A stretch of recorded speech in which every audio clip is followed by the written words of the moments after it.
Hello, David Paul here. I thought let's make a video of this because it is quite a landmark thing. What am I being up to? Well, I can't upload this probably not until I get to the airport on the way back to England because I don't have a load on the phone. But what I'm doing here is I've got these tiles which I've shown you before, which have been donated, and today I've just got another donation of tiles, so I now have sufficient to do the entire roof. However, that is not until next year. These are perfectly good tiles, and they will be fitted onto a new roof. And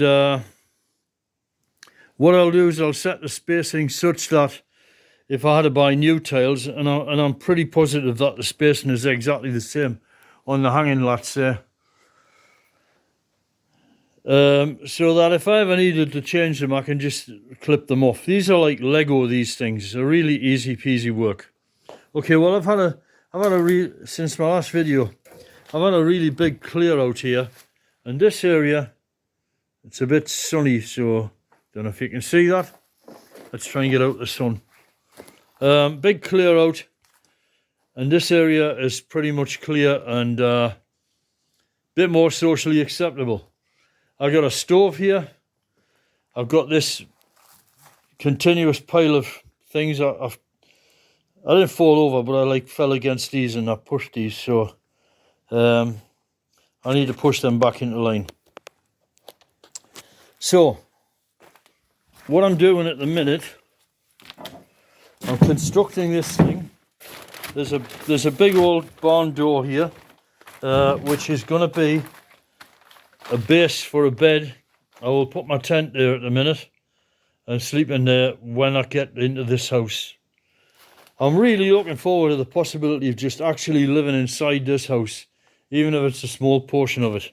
Now, one of the problems obviously is the muck and filth dropping down on your head.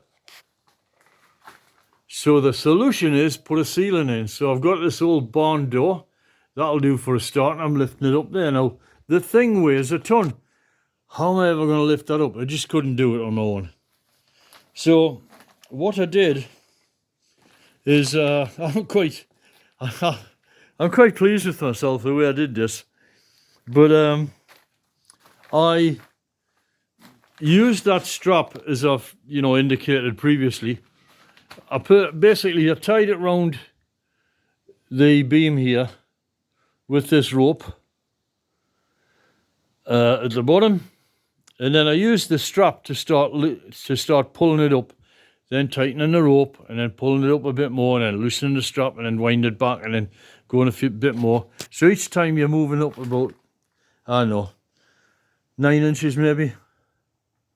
Then you get to a point, good old mathematics, you get to a point where the door is substantially in the horizontal plane.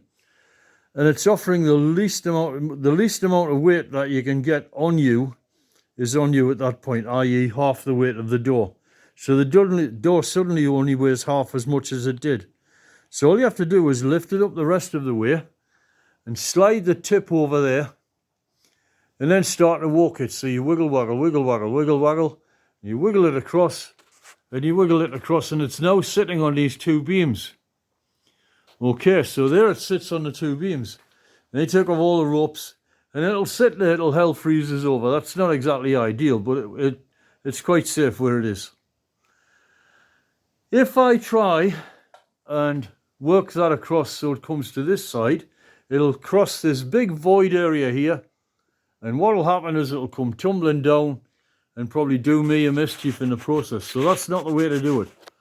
The way to do it is to slowly slide it along to the edge such that it can then be lifted onto there. So it's now quite secure. And then all you have to do is walk it across here. There's only one supported corner, but a substantial amount of the door will be over that ledge, so very little tipping effect on it. And it'll come across here and it'll form a part of the roof of the internal tiny house. Okay, so now we'll have a roof which is about this size. Okay, that's fine. Now, I've got this crappy board thing to sleep on. But in the other house, there's also another door. So, I'm toying. I'll probably leave this board here because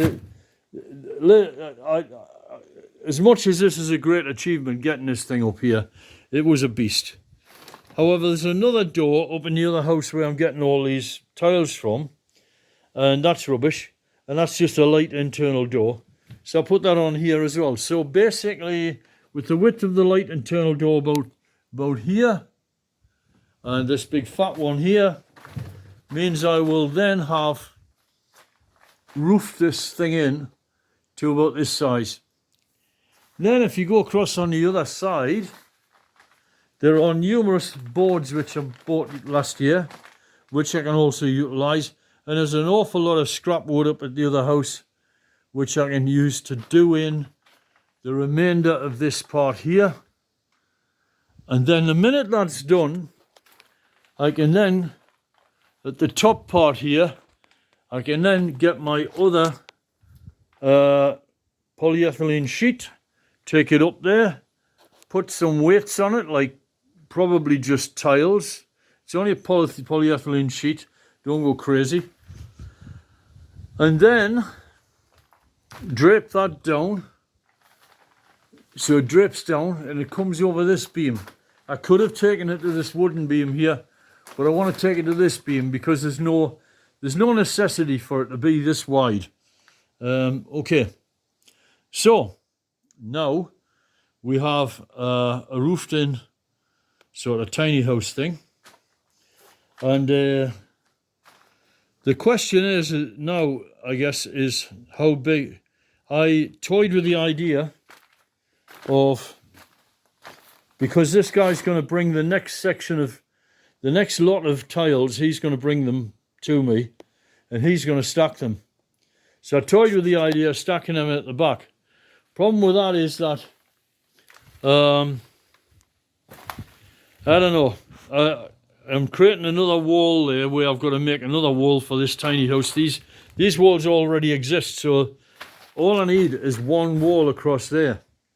So I need to scratch around and find as much good pieces of wood as I can to put along there. Now, what am I going to do here? I'll continue piling these tiles up and build a wall up there. But the wall is quite safe. It's not going to fall over. However, let's ensure that it doesn't fall over by simply strapping each one of the piles together so that they can't fall over, and strapping them to that beam there up the top.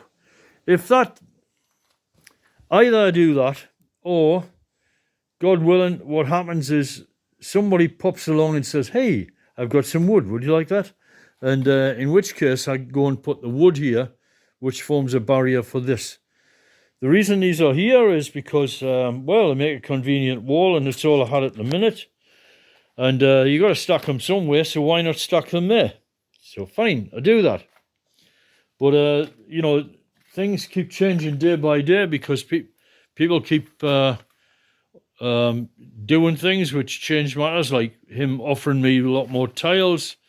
And that means I've got to find somewhere to store them. So what I did before, I had the tiles right up to the back wall here, and this gap was filled. So what I've done is I've left a gap there. So it's down to him if he wishes. When I'm gone, he has the option of walking through there and stacking the tiles anywhere he likes over there. If it was me, I think I would do that.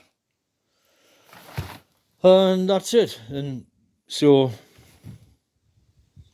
there's my tiny house so far. It I don't know.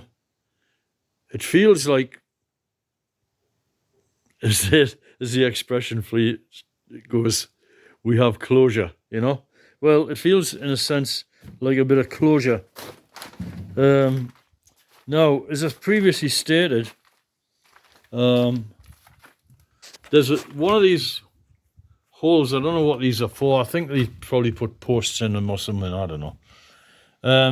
And that is to get through there. There's only, I think it goes all the way through, or if it doesn't, there's only a couple of little stones in the way. Knock a little stone out of there.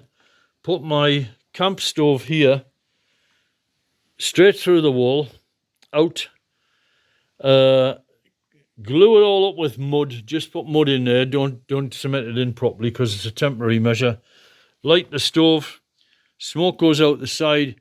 Hits the stone wall of the house. Makes the stone wall of the house, like a lot of restaurants and tavernas I've seen, absolutely filthy, covered in black filth. Doesn't matter a jot to me because all that cement's going to get chipped off. But I wouldn't want to do it on the tavernas, which they're doing, so they'll end up with a right mess. And I wouldn't have done it like that. I'd put a proper chimney going right up the top of the house. But for me, at the minute, it's not necessary.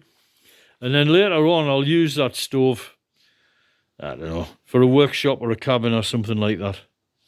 But it's looking nice. I like that doorway. I like those stones at the doorway. So maybe I'll sleep here and I'll look across at that and I'll look at my stove flickering in the night and I'll have something nice to look at and it'll feel a bit like a sort of home. And that'll do for a start. And then next project is the roof. I really must do some work on the roof.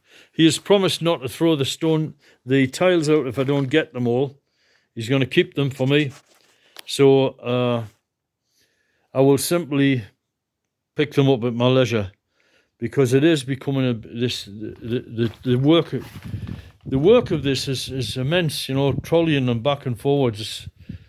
My 69-year-old body doesn't like it, and I don't think my 20-year-old or 19 or 15-year-old body will have liked it either. It's just really, really hard, slow graft. Even sweeping this floor was hard. Just sweep up a bit, take it out, dump it, sweep up a bit, take it out, dump it. And this is nothing compared to what I've got beyond there. I've got to do the whole thing twice again. And this is already sort of half cleared out from last year. So maybe about 3 times as much work clearing all that before that area is clear. Though it essentially doesn't matter because this is not going to be part of the house for quite some while. This here area, I really don't know what to do with it. Maybe I might even panel it in with plasterboard, but I'm kind of trying not to spend money on something I'm just going to scrap. So that's it. That's where we are so far. Next thing is this thing's got to be up, which I'm going to press on with, and then the rest of it is all single lats going across, which shouldn't be too much bother. Okay. Jesus be with you.